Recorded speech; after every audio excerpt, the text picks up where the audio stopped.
Assalamualaikum warahmatullahi wabarakatuh. Alhamdulillah, bertemu kembali dengan saya, Ibu Sumiati. Kali ini saya akan menjelaskan materi tentang penghentian aset tetap dengan cara pertukaran. Nah, di video pembelajaran kali ini, saya hanya akan menjelaskan tentang contoh pertukaran aset tetap yang sejenis. Sebelum kita mulai pembelajarannya, marilah kita sama-sama melafazkan basmalah. Bismillahirrohmanirrohim. Dalam pertukaran aset tetap yang sejenis, ini laba atas pertukaran tidak diakui. Sedangkan jika rugi itu harus diakui. Ini yang disebut dengan prinsip konservatif ya. Jadi, apabila pada saat pertukaran diperoleh laba, maka akun laba tidak dicatat dalam jurnal, tetapi hanya akan mengurangi nilai aset baru ya. Sebaliknya, jika rugi, akan ada akun rugi pertukaran aset tetap di jurnal. Nah, supaya lebih jelas, sekarang kita langsung ke contoh soal, ya. Suatu perusahaan memiliki kendaraan senilai 185 juta rupiah. Kendaraan tersebut dibeli pada bulan Januari 2016 dan telah disitukan senilai 110 juta rupiah. Pada tanggal 8 Januari 2019, ditukarkan dengan kendaraan baru yang sejenis dengan harga 270 juta rupiah. Diminta hitunglah laba rugi atas pertukaran dan jurnal yang diperlukan jika dalam pertukaran tersebut perusahaan menambah uang tunai. Yang pertama 198 juta rupiah, yang kedua 190 juta rupiah. Ya. Jadi di sini langkah pertama yang harus kamu lakukan, yang pertama kamu harus menghitung terlebih dahulu laba atau rugi pertukaran aset tetap ya. Caranya harga perolehan kendaraan baru, kalau kamu lihat di sini di soal, harga perolehan kendaraan baru adalah 270 juta rupiah, ya. Dikurangi dengan nilai buku dari kendaraan lama. Ya, jadi kamu kurangi dengan nilai bukunya. Nilai buku kendaraan lama itu diperoleh dari harga perolehan kendaraan lama. Kalau lihat di sini harga perolehannya berarti 185 juta rupiah. Dikurangi dengan akumulasi penyusutannya yaitu 110 juta rupiah. Dikurangi dengan akumulasi penyusutan 110 juta rupiah. Jadi kalau di sini akumulasi penyusutannya belum diketahui, kamu harus cari terlebih dahulu, ya. Nah, ini kamu kurangi ya, harga perolehan 185 juta dikurangi dengan 110 juta rupiah. Ini yang dinamakan dengan nilai buku kendaraan lama, ya. Nilainya menjadi 75 juta rupiah.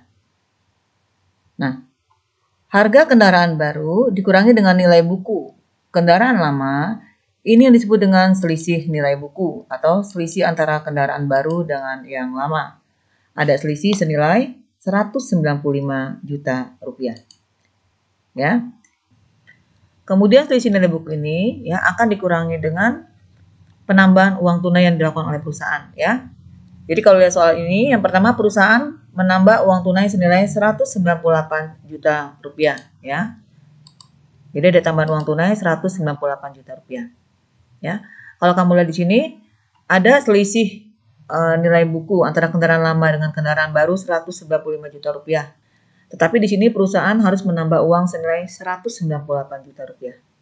Jelas di sini perusahaan mengalami kerugian ya senilai 3 juta rupiah ya. Jadi di sini ada rugi pertukaran aset tetap senilai 3 juta rupiah. Ya, saya ulangi kenapa rugi? Karena di sini ada selisih nilai buku antara kendaraan baru dengan kendaraan lama senilai 195 juta rupiah, tetapi perusahaan harus membayar senilai 198 juta rupiah uang tunainya.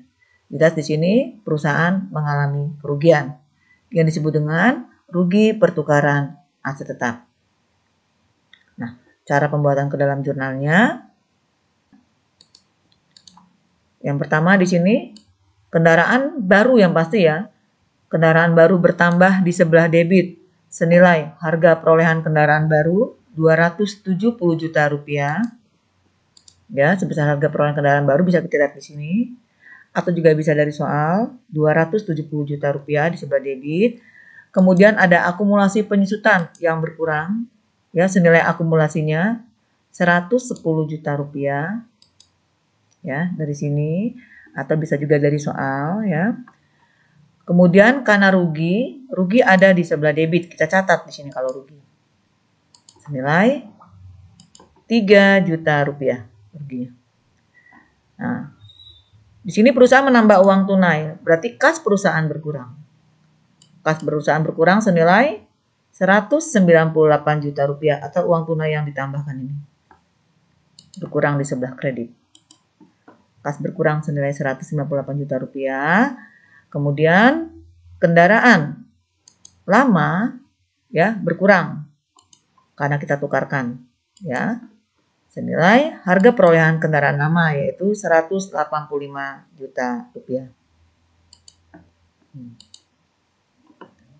Bisa dipahami ya?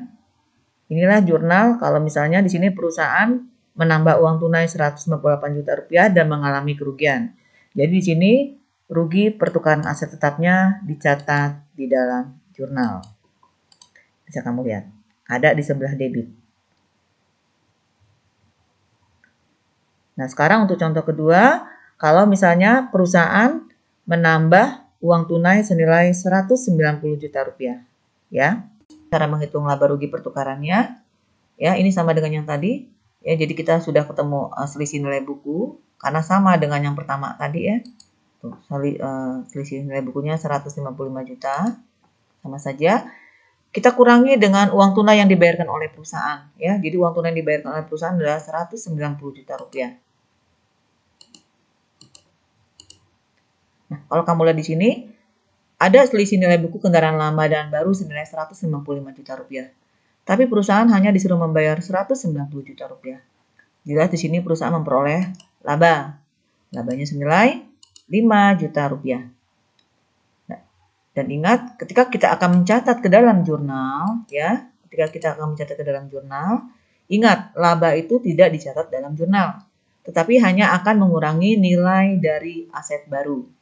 Ya, jadi kalau kamu lihat di sini, aset barunya adalah 270 juta rupiah. Tapi di sini perusahaan memperoleh laba. Nanti yang dicatat ke dalam jurnal itu nilai aset barunya bukan 270 juta. Tapi dari 270 juta dikurangi 5 juta. Ya. Jadi pencatatan ke dalam jurnalnya, kendaraan baru bertambah senilai 265 juta. Ya, dari 270 juta dikurangi 5 juta. Kemudian ada akumulasi penyusutan yang berkurang. Di sebelah debit senilai akumulasinya. Kreditnya kas berkurang senilai uang yang dibayar 190 juta rupiah ya. Kemudian kendaraan lama berkurang di sebelah kredit senilai harga perolehannya 185 juta rupiah. Ya. Jadi di sini akun laba pertukaran aset tetap tidak ada. Karena apa? Sudah mengurangi nilai aset baru. Sudah kita kurangi ke nilai aset baru ini. Bisa dipahami ya? Demikianlah video pembelajaran dari saya. Semoga video pembelajaran ini bermanfaat. Sampai bertemu di video pembelajaran berikutnya. Jangan lupa subscribe, like, comment, and share. Saya akhiri. Wassalamualaikum warahmatullahi wabarakatuh.